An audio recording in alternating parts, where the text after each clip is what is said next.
O crente pode ter essa certeza, não é só o apóstolo Paulo. Sabe por que nós podemos ter? Porque não é com base em obras, não é com base em mérito.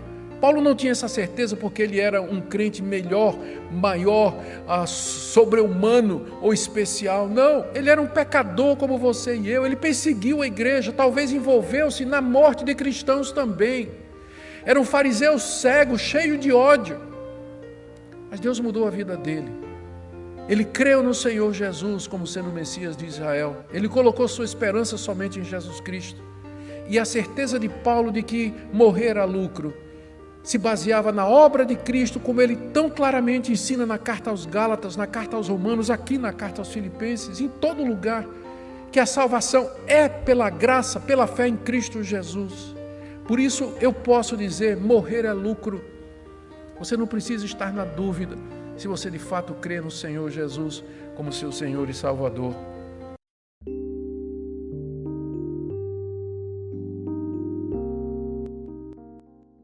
Ele diz, porque para mim o viver é Cristo e o morrer é lucro.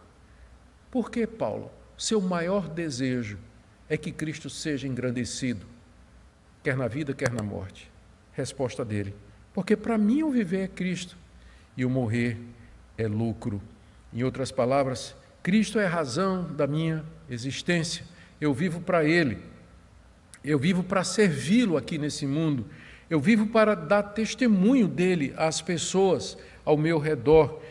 Aqui nesse mundo eu vivo em plena comunhão com Cristo. Viver é Cristo. Ele é a razão, Ele é a essência. Ele é a minha própria vida. De tal maneira, Paulo era consagrado a Jesus Cristo. O seu amor por Cristo era tão grande que Paulo não concebia a sua vida sem a presença do Senhor Jesus. E em troca, ou por outro lado, a morte era lucro para o apóstolo Paulo. Ele não temia a possibilidade de ser condenado a morrer. Por quê? Porque ele já estava no prejuízo. A morte era lucro. Em que sentido ele já estava no prejuízo? Porque ele já tinha morrido para si mesmo. Antes, quando escreveu a carta aos Gálatas, ele disse, já estou crucificado com Cristo. Já morri para o mundo, morri para o pecado, morri para as realidades pecaminosas, ainda que prazerosas desse mundo. Então a morte era lucro, porque ele já estava no prejuízo, humanamente falando. Ele não vivia por prazer, ele não vivia para o conforto, mas ele vivia para Jesus. E ele sabia que a morte, portanto, não era o fim. Ele sabia que depois da morte, Cristo o aguardava. E ele sabia também que a morte finalmente seria vencida pela ressurreição.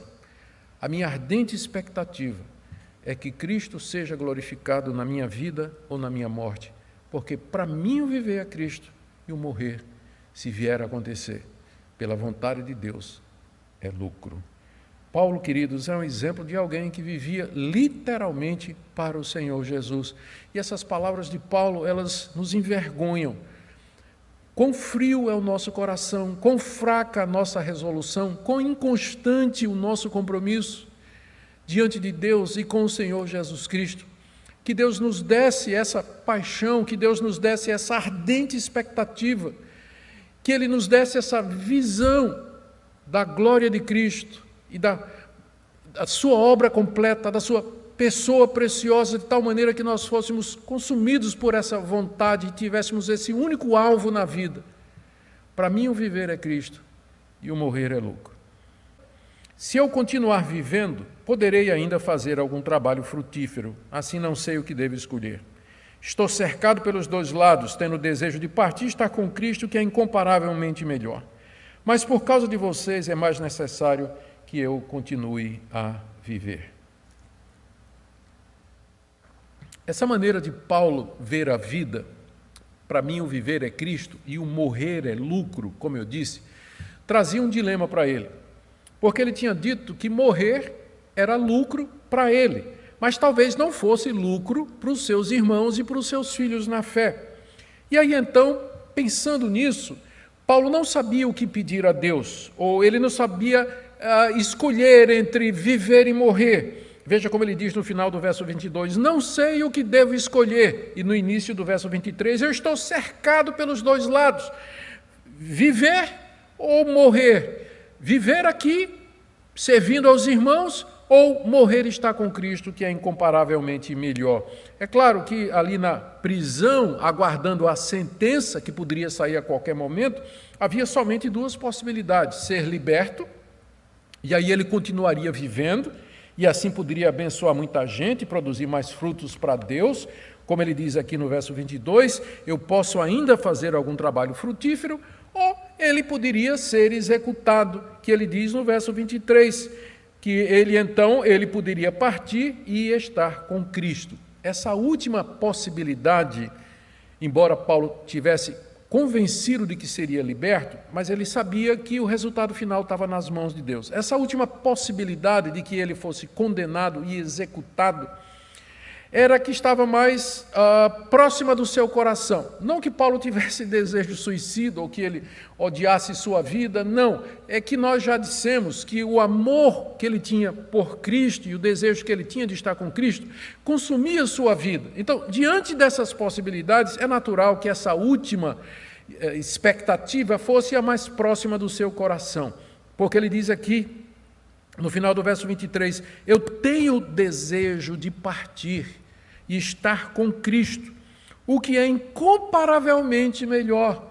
Esse era o desejo do coração. Mais uma vez, não entenda mal. Paulo aqui não está com intenções suicidas ou desprezo pela própria vida, mas é que ele já tinha provado um pouco da eternidade. Vocês se recordam que há cerca de 20 anos antes dele dizer essas palavras aqui, ele teve uma experiência que está narrada na segunda carta aos Coríntios, no capítulo 12, em que ele foi levado até o terceiro céu. E ele nem sabe se foi em corpo ou fora do corpo, mas ele diz que ele foi levado até o paraíso, até a presença de Deus, a presença de Cristo. E ali ele ouviu palavras inefáveis, que ele não tinha nem como trazer essas palavras para os seus leitores. Tanto é que ele não diz o que conversou, o que ele viu lá no paraíso.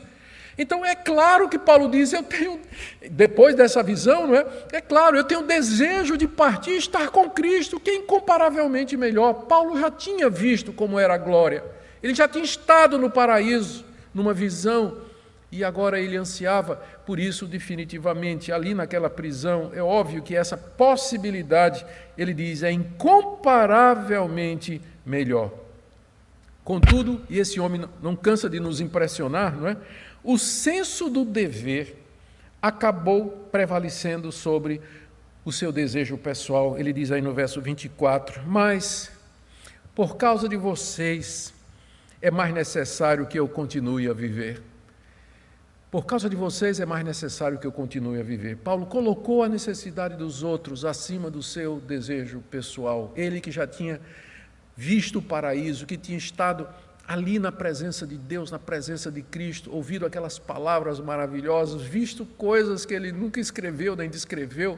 Entretanto, por amor aos filipenses e aos demais irmãos, demais filhos na fé, ele diz assim, eu considero que é necessário. E aqui nós vemos então o meu quarto ponto. Eu tinha falado 5 pontos, na verdade são 4, né? A sua convicção da necessidade de continuar vivo, verso 25 a 26. Convencido disso, de que é necessário que eu continue a viver, estou certo de que ficarei e permanecerei com todos vocês para que progridam e tenham alegria na fé. Paulo sabia que era pastor, sabia que havia sido colocado por Deus como apóstolo dos gentios, ele era mestre e doutor da fé para com os gentios. Então, ele sabia que Deus queria usar o seu dom para o progresso na vida cristã das igrejas que ele havia fundado e outras que ele haveria de fundar. Ou seja, a vida cristã, de fato, é um progresso. Ela avança, ela se estende, ela continua. Ela não é um ponto, ela não é estática, ela é dinâmica. E Paulo havia sido chamado por Deus como pastor para conduzir aqueles irmãos até a maturidade cristã, até a experiência plena em Cristo Jesus. Então, ele queria ficar para ajudá-los a progredir. Segundo, está aí no final do verso 25, para que vocês tenham alegria na fé, uma fé que produz alegria, que produz gozo. Para isso era necessário compreender uma série de coisas, a razão ou o motivo do sofrimento na vida, as realidades nas quais devemos de fato focar a nossa vida. Essa paixão que ele tinha, para mim o viver é Cristo e o morrer é lucro, ele queria passar isso para os filipenses, para que eles pudessem também experimentar alegria na fé, qualquer que sejam as circunstâncias. E por último, aí no verso 26 ele diz: desse modo vocês terão mais motivo para se gloriar em Cristo Jesus por minha causa, pela minha presença de novo no meio de vocês.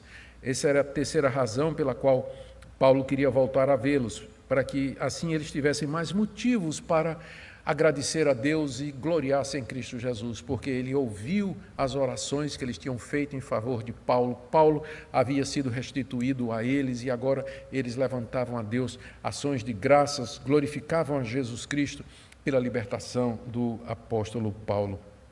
Mais uma vez, notemos aqui a preocupação de Paulo com a glória de Cristo, não é? Cristo vai ser glorificado pelos filipenses quando ele for libertado da prisão e voltar para o meio deles. Essa passagem nos ensina tanta coisa. Eu separei 5 delas aqui. Primeiro, que Deus usa meios para realizar os seus planos. Paulo, de fato, foi libertado. Ele foi livre, o resultado foi favorável. Ele saiu. Não temos certeza se ele esteve em Filipos, provavelmente esteve, visitou as igrejas, passou mais um tempo pregando o Evangelho, antes de ser preso uma segunda vez, e de lá ele não saiu. De lá ele foi decapitado pelo imperador Nero. Mas o que eu quero dizer é que Deus realizou os seus planos, os seus propósitos para com Paulo, através das orações dos crentes, através da defesa de Paulo naquele momento, que permitiu a sua libertação, e o auxílio do Espírito Santo. O que eu quero dizer aqui é que a soberania de Deus, ela não exclui o uso de meios e nem das decisões e das escolhas humanas. Deus, de tal forma, guia a realidade que as nossas decisões livres se harmonizam perfeitamente com o seu querer e com a sua vontade, de maneira que ele permanece soberano e eu permaneço absolutamente responsável pelas minhas decisões e pelas minhas escolhas. E é nesse cenário que as nossas orações, de fato, fazem sentido. Elas fazem sentido.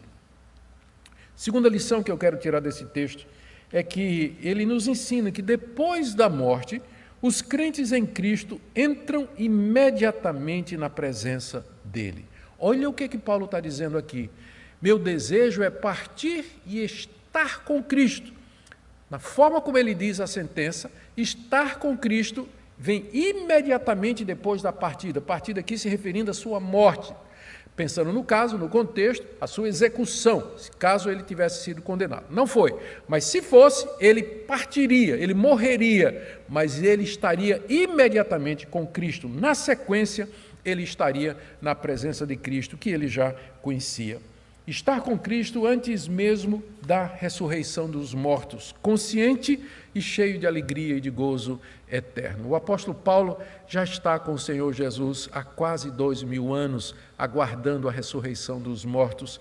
E todo aquele que crê no Senhor Jesus, que está arrependido dos seus pecados, que recebe Cristo como o único e suficiente Salvador, o Filho de Deus, Messias prometido, quando partir aqui desse mundo, se verá imediatamente com o Senhor Jesus, e lá, juntamente com os que já foram antes dele, aguardará a ressurreição dos mortos que se dará na vinda do Senhor Jesus Cristo.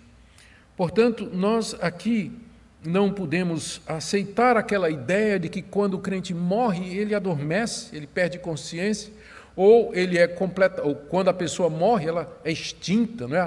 Ela deixa de existir. Não é esse o testemunho da Escritura.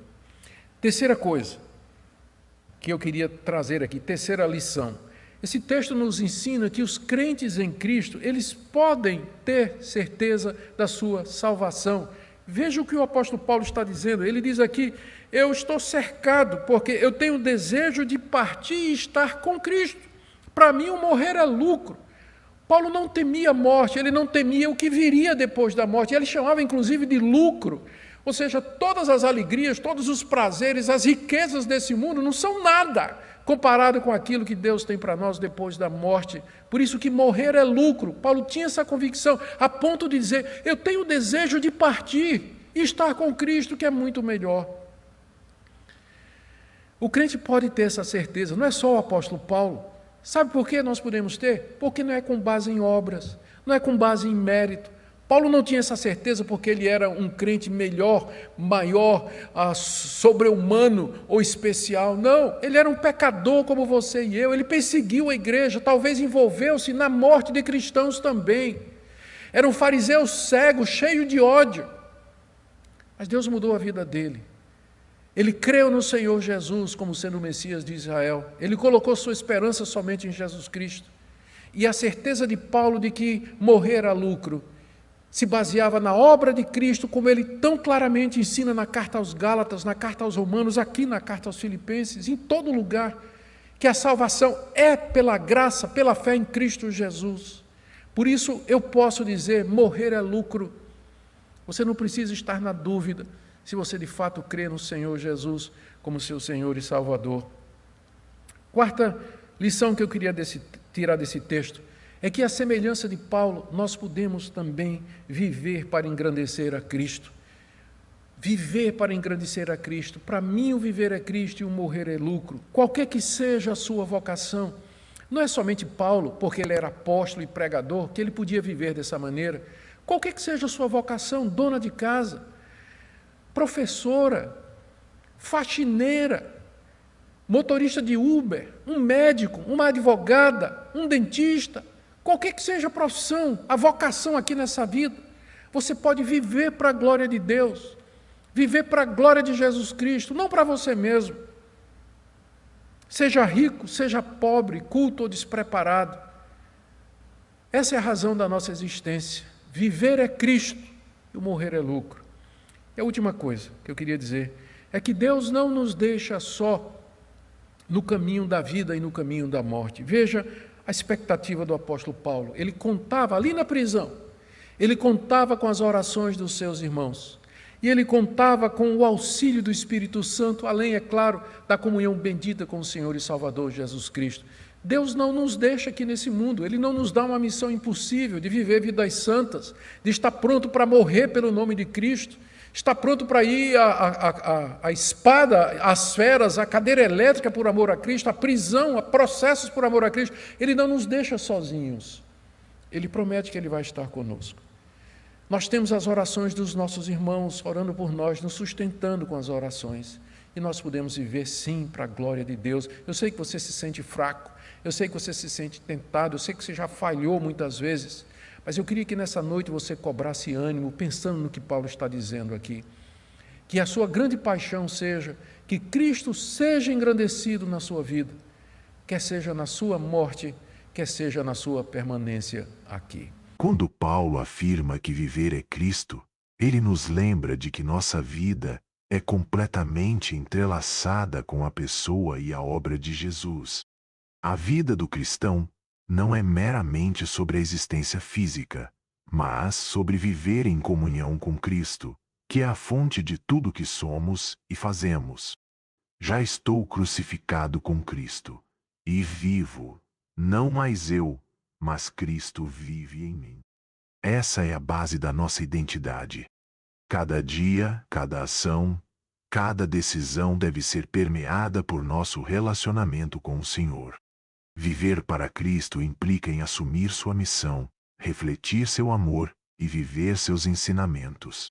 É um chamado constante à santidade, a buscar a vontade de Deus em todas as áreas de nossas vidas.